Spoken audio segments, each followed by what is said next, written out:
Hello everyone, welcome back to Reading with Mama. Today I'm going to read you a book after a long time. Just got busy. Today's book is very interesting. This is the book my little one brought from school on his first day of school, and the book is called "I'm Too Absolutely Small for School." It's a very interesting book. In this book, older brother Charlie, he persuades his little sister to go to school. As we all know, first day of school is hard for the kids. There's anxiety, there's fear of leaving the family, the kids cry, and how an older brother persuades the little one to go to school and persuading that it's worthwhile going to school. So before my little one take this book back to school, I wanted to read it out to you. The book is called I Am Too Absolutely Small for School by Lauren Child. And the kids are Charlie and Lola. Let's go begin reading. I Am Too Absolutely Small for School by Lauren Child.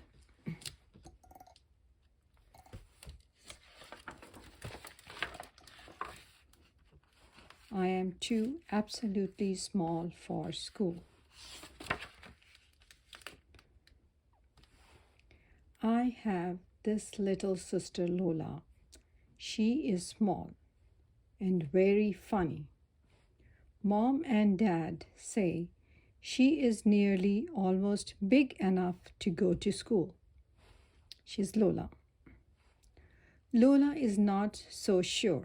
That's the brother, Charlie.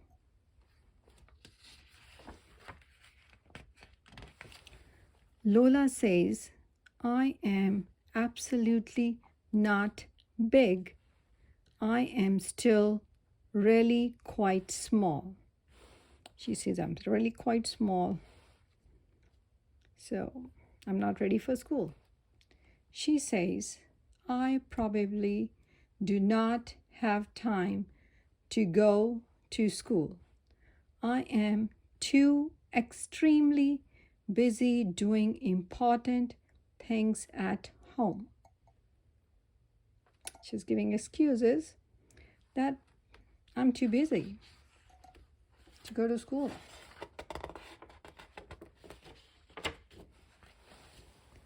I say, at school, you will learn numbers and how to count up to 100. This is Charlie, the older brother, convincing the sister Lola. I say, at school, you will learn numbers and how to count up to 100. Lola says, I don't need to learn up to 100. I already know up to 10, and that is plenty. I have 10 fingers, and also I have 10 toes. So it's counting the toes 1, 2, 3, 4, 5, 6, 7, 8, 9, 10. 10 toes and 10 fingers. 1, 2, 3, 4, 5, 6, 7, 8, 9, 10. So she's saying 10 is plenty for me. And I never eat more than 10 cookies at one time. 10 is enough, she says. She only eats 10 cookies at one time. And that's enough for her. Counting up to 10 is enough. But Lola, Charlie says, but Lola, I say, what if 11 eager elephants all wanted a treat? How would you count up to how many treats that would be? Well, Lola says, I am not quite sure. So brother is saying, what if you have to give the elephants, there's more than 10 elephants, and then you have to give them treat? Then Lola says, not quite sure. There are 10 elephants, more than 10 elephants. I say, Charlie again says, I say, and what about learning your letters, Lola? If you know how to write, you can send cards to people you like. You can write cards to people you like. Lola has an answer. Lola says, I like to talk on the telephone. It's more friendly and straight away. It's time for telephone. So I'll make phone calls. She has an answer. But not everyone has a telephone, you know. Lola, I say. Is Charlie saying that everybody doesn't have telephone? Who doesn't? Says Lola. Santa Claus. I say, you have to write him a special note and send it to the North Pole to tell the elves your Christmas wish. Otherwise, the elves might get your wish mixed up. For Santa Claus, there's no telephone. You have to write a letter. I didn't know that, Charlie says. Lola, I don't know that. Charlie, she says, I don't know that, Charlie, says Lola.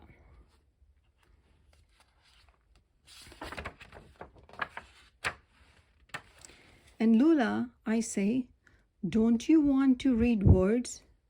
Then you will be able to read your own books and understand secret messages written on the fridge. Lola says, I know lots of secrets. I don't need to read words. And I have got all my books in my head. If I can't remember, I can just make them up. And this thing on the fridge, it says, there is pink milk in this fridge. But Lola, I say, what would you do if there was an ever so angry ogre who would not go to sleep unless you read him his favorite bedtime story? So what will you do then? I don't know, Charlie, says Lola. She again has no answer. I don't know, Charlie. Then Lola says, I would like to read an ogre and count up elephants and send notes to North Pole, but I absolutely will not ever wear a school uniform. I do not like wearing the same as other people. So now she's making an excuse that I don't like wearing uniforms. I say, but Lola, you don't have to wear a school uniform at our school. You can wear whatever you like. There is no school uniform. Oh, says Lola. You wait there. I know exactly what I can wear. So she comes up with, well, Lola, I say, that's certainly stylish. Look what she's wearing. Charlie says, well, Lola, I say, that's certainly stylish, but you cannot go to school dressed like a crocodile. Lola says, this is not a crocodile. This is an alligator. I say, you can't really go as an alligator either. Why not? Says Lola. Because alligator is for fancy. For school, stripes are nice. Really? Says Lola.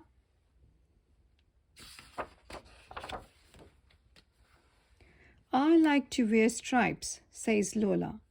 But what will I do at lunchtime?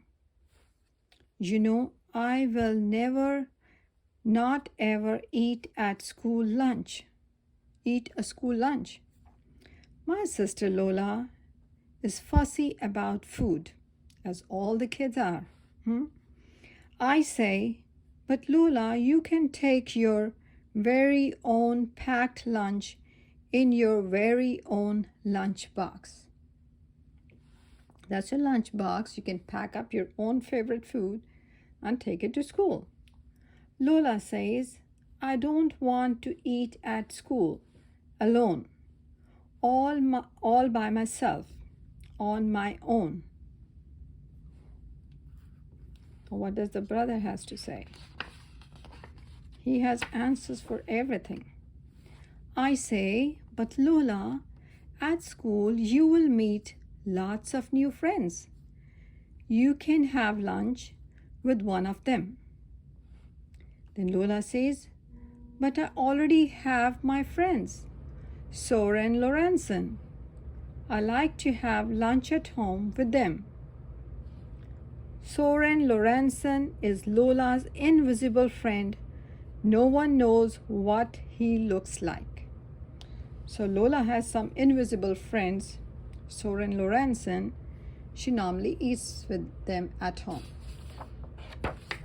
Then Charlie says, I say, well, Soren Lorenzen will be going to school too. What will he do if he can't sit next to you? Oh, you're right. Soren Lorenzen is a little slightly nervous to be at school on his own. I will absolutely have to go too, says Lola, because Soren Lorenzen, they will be nervous by themselves. So Lola says, yes, I will also have to go because they'll be nervous. Walking to school, Lola is all wobbly. She says, Soren Lorenzen is feeling slightly not very well. He is worried he will not be able to count numbers, do letters, and read words. And no one will talk to him, so he will be all by himself on his own. Lola, I say, it will be okay. You will be fine. I bet. You will both have really a good time. And after school, we will have pink milk at home. So when you come back, we will have pink milk at home. Guess what could that pink milk be? Probably strawberry milkshake, huh? But all day I am worried. I don't see Lola at recess, and she's nowhere at lunch. Charlie is worried. He's looking everywhere for his sister, but she's nowhere. When school gets out, she's not by her pegs. But then there she is, and she is not all alone by herself. She is hopping along home with somebody else. At home, I say, Lola, I told you that you would have a good time.